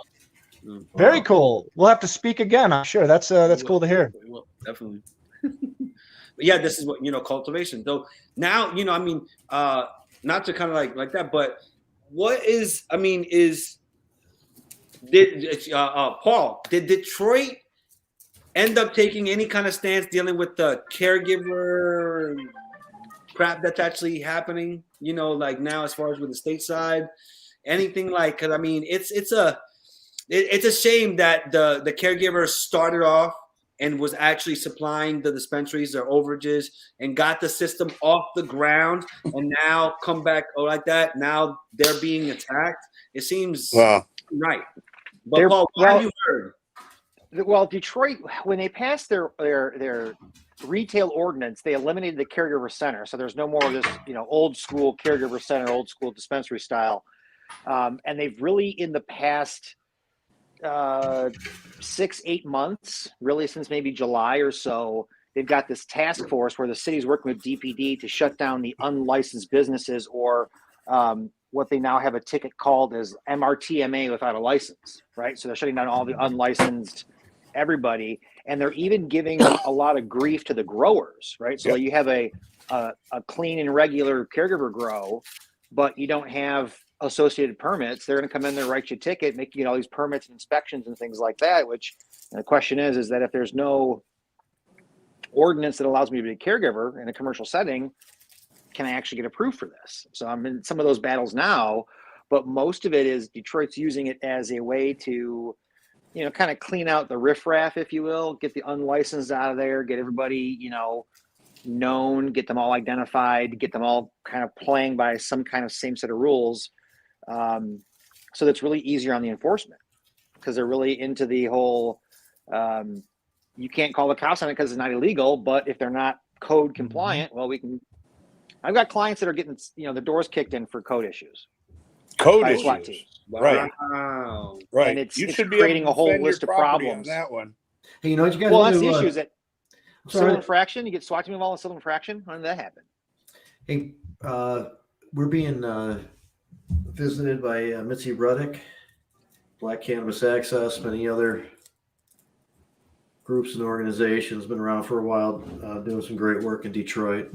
And just had some text with her earlier, kind of discussing the situation in Detroit. I wanted her to come on and offer up a review in some respect. We talked about it quite a bit, Mitzi. And I mean, obviously you weren't around for that, but I don't know. What are your thoughts on what's going on? Hi, fellas. Hello. Great day. Hey. Hi, I see you got my friend from all the way from Connecticut. Hey, Lou. How you doing, Mitzi? Good.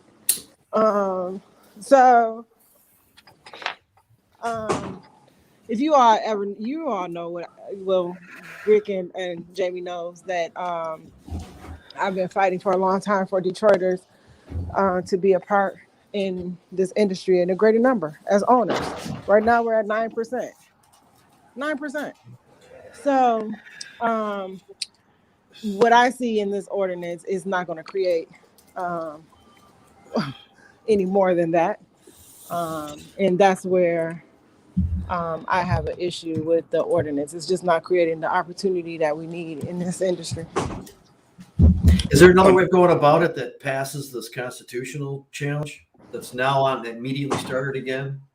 So for me, the constitutional thing is just, he said likely, right? Unfortunately, we haven't. You done with it? You ordered dinner? We haven't taken the steps necessary to really, I feel Detroit hasn't taken the steps to really prove that it is unconstitutional. I think he just really made a statement, and I think we should go to trial, in my opinion, at this point, and make him prove that this is unconstitutional. I think the arguments are weak. Well, there's a catch-22 there for sure. The point is social equity. And how are you going to achieve it if you get, turned away when you're actually trying to, make equitable these opportunities? Exactly. It's like a double-edged sword. Like, where do you go? How do you make this equitable? If you can't use, now we can't even use Detroiter.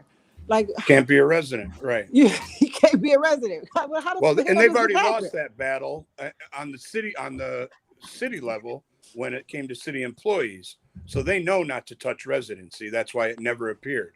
But the state uses residency. So we just used it 15 out of the 30 years, 10 out of the 30 years, and 13 out of the 30 years to capture those who were truly affected by the marijuana, the war on marijuana. I'll call it the war on marijuana. But, I mean, the state is using it. I'm not sure that the state's been challenged the way the city was. Don't forget, the city also included taxation when it came to residency. And I think that's how they ended up in court over that, is because people who worked in the city were forced to live in the city, which required them to pay city income tax. And that ended up in court, and the city lost that battle. And unfortunately, when the city lost that battle, the city itself actually lost. And the city of Detroit has never been the same since they no longer had to require police officers and city employees and firefighters to live in the city of Detroit. It's never been the same. And those things are very important to communities like Detroit. Mm-hmm. It creates a familiarity amongst the neighbors and the community. Someone made a statement about that like yesterday. I was listening to a radio show. If a cop lived in a neighborhood and they see a knucklehead youngster, as opposed to being aggressive because you don't know him, but think about if he did know him, and say, hey, get your ass off from doing whatever you're doing, right? So that's the only way you can give guidance, right? If you have that relationship, you can't give guidance if you're just a passerby that they see once a week in a car as you zip through the neighborhood. You have to have that familiarity. One thing we have to remember, though, is that the city of Detroit currently, certainly when it comes to marijuana, is being run by law enforcement. This ordinance was written by a police officer. He always was a police officer, and he always will be a police officer. When Tate wrote the original adult use ordinance, there was no reason to put the poison pill in there, that if any part of it was found unconstitutional, the whole thing would be thrown out. There was no reason to do that, other than, in my personal opinion, him and his people weren't ready to open their dispo yet. So he had to make sure that nobody could get licenses because his people weren't ready. And if you read any of the news articles or heard any of the media exposure, one of the things that Officer Tate, because I don't consider him a councilman, but one of the things that Officer Tate mentioned is that there are only 4 Black-owned medical marijuana dispensaries in the city of Detroit. Well, that may very well be a fact, but as a former Detroit resident, I'm tired of hearing the race game being played. How about there's only a few Detroiters owning dispensaries in Detroit, and we have all these outside people coming into the city of Detroit? And what Officer Tate won't say, but I'm willing to, is that his problem is that he's concerned about the Chaldeans that have come in mass and have opened shops in the city of Detroit. And he doesn't respect them for all the years prior to this that they actually spent having businesses in the city of Detroit. So as business owners, they're just doing the new business. You know, the kids no longer have to go work for dad in the local corner market or the party store. They can run the cannabis business, and they can use dad's party store money to fund it all. So that's where we're at today. That's where all these shops opened up sitting on 8 Mile, because they knew that the business was coming from the suburbs. Well, now Tate had to rewrite his ordinance, and what we have now might be a little better, but it certainly isn't what I'm looking for. But Detroit would be much better served if those cannabis dispensaries, retail or adult use or medical, were owned by Detroiters, for the same reason we just talked about having cops in the neighborhood. You grow up in the neighborhood. Exactly right. When you are interacting with everybody on a daily basis, there's just the stigma goes away. Not only that, you're creating legacy wealth, generational wealth amongst people. Plus, you're employing people that sometimes, you know, Chaldeans typically don't like to employ local Black Detroiters. It's been my experience and those in my many years in Metro Detroit. Those are facts. And then, to your point, is that if a whole year to draft the Detroit Legacy Ordinance, then you might have a valid point. But because I sat there and I understood every piece of it and why things were put in, and I can speak to why. I can speak to why the poison pill was put in there. And I'm in favor of the poison pill now because the ordinance isn't right. So there shouldn't be recreational marijuana in the city of Detroit right now. Not until they get it right. Do you understand the psychological bullshit behind I have friends, neighborhoods that have been just destroyed because of mass incarceration and cops lying and cops kicking in doors, to watch on that same corner someone from the outside being able to make millions of dollars in that same neighborhood. What is that? And unfortunately, the people of the city of Detroit aren't really on board with this because they're listening to their city fathers. And when you listen to their city fathers, they hear from not only the city council, but they hear from the people who actually run the city of Detroit, and that's the Black preachers. And my argument is that here's a group of guys who are so anti-marijuana that they haven't looked in their neighborhood to see the change that is being made. And, you know, at one point we had 285 dispensaries in the city of Detroit. It was the greatest anti-blight program the city ever had. And next to every strip club, there was an empty building. All of a sudden it became a dispensary. Next to every party store, there was an empty building, became a dispensary. And all of a sudden the city decided, you know what?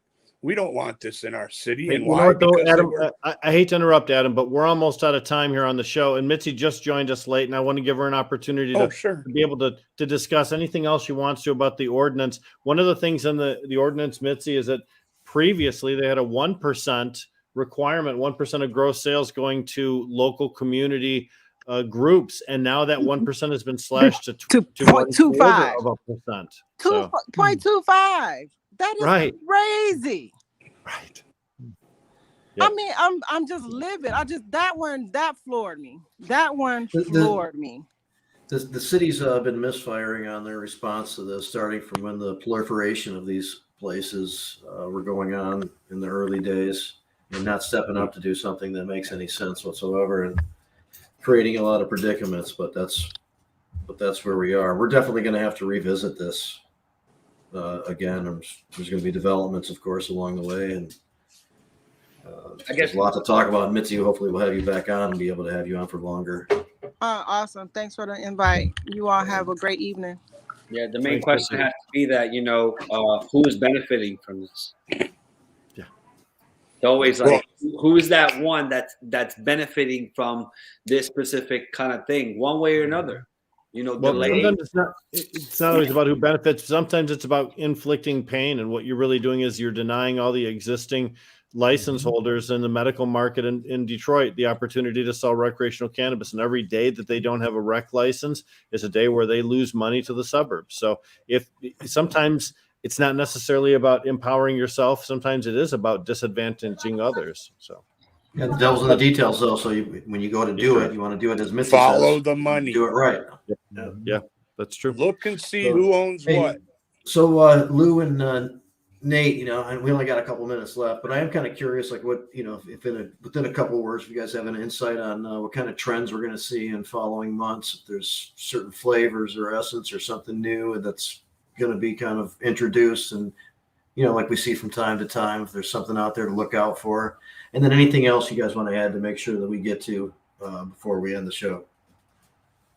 Hey, Lou, why don't you go ahead and take this one, bud?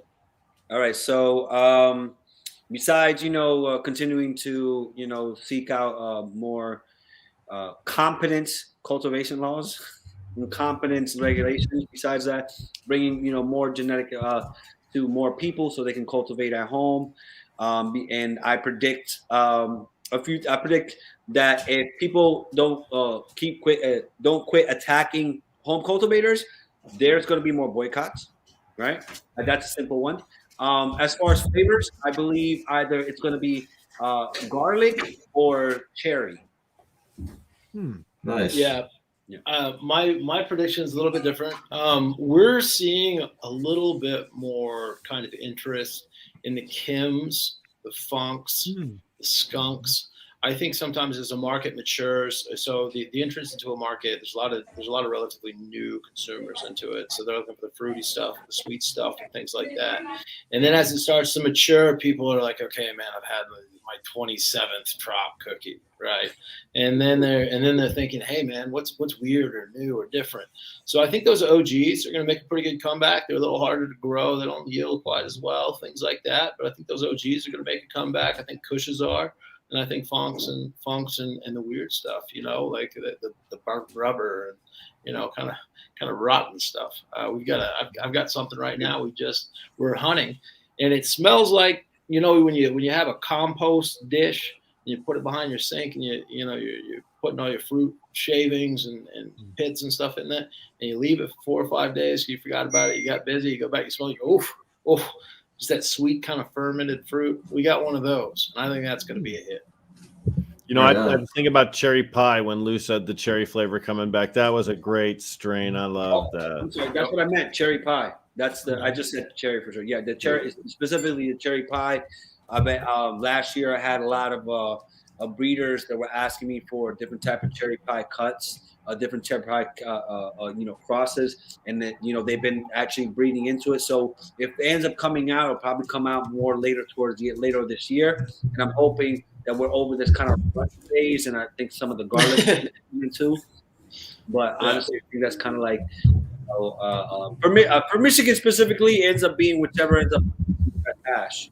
That's basically Yeah, Michigan is just on top of that. Honestly, like I know there's other people, oh, we make no. Honestly, I think it's Michigan that ends up having that trichome production above most of the places in the U.S. too.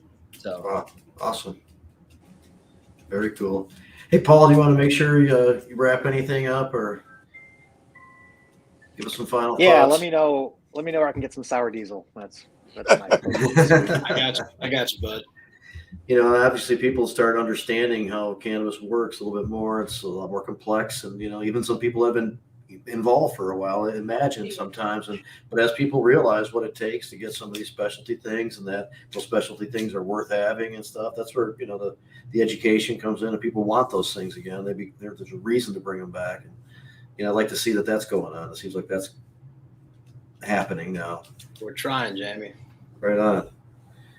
So, hey, Anton. Hey, another great conversation. It's really cool. I don't think people realize that genetics is the genesis of this whole game. Without genetics, without good genetics, everything else doesn't exist. So I appreciate the work y'all are doing, and hopefully we get to talk offline again. It's nice to see a couple of vets in the space. Anything you want to add, Adam?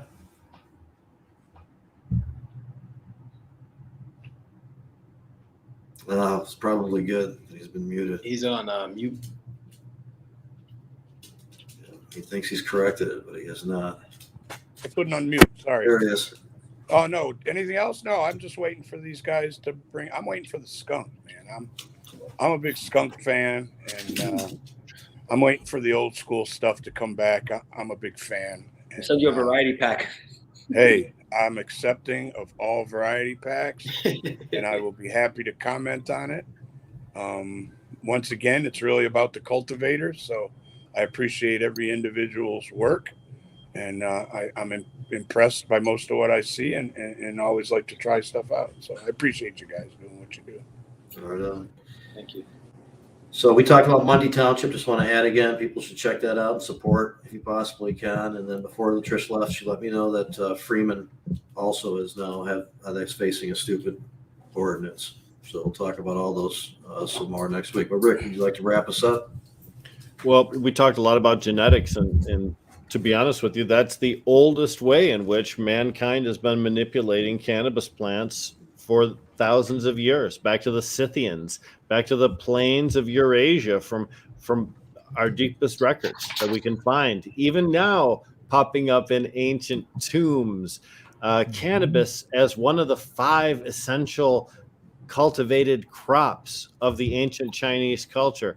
The fact is, though, we're still learning things every single day, and technology is helpful, but really it's the inquisitive mind of the human being that helps us along in those things. And I can't think of any place where you can prove that better than with cannabis. Some of the things caregivers in Michigan came up with over the years, different ways to accomplish tasks around the garden, which then became commercial products, different strains, which we now call, familiar to us on a national basis, that originated here too. As long as citizen scientists continue to keep being involved in the cannabis industry, we're fucking unstoppable. I'm just so happy with today's episode. Thanks so much to all of our guests that showed up. What a great subject. It was a good call. Thanks a lot, you guys. Thank you. Jazz Cabbage Cafe. We'll be back again. We'll have you guys on again soon too, for sure. Thanks a lot. See you guys later. Much love, everybody. See ya. Peace.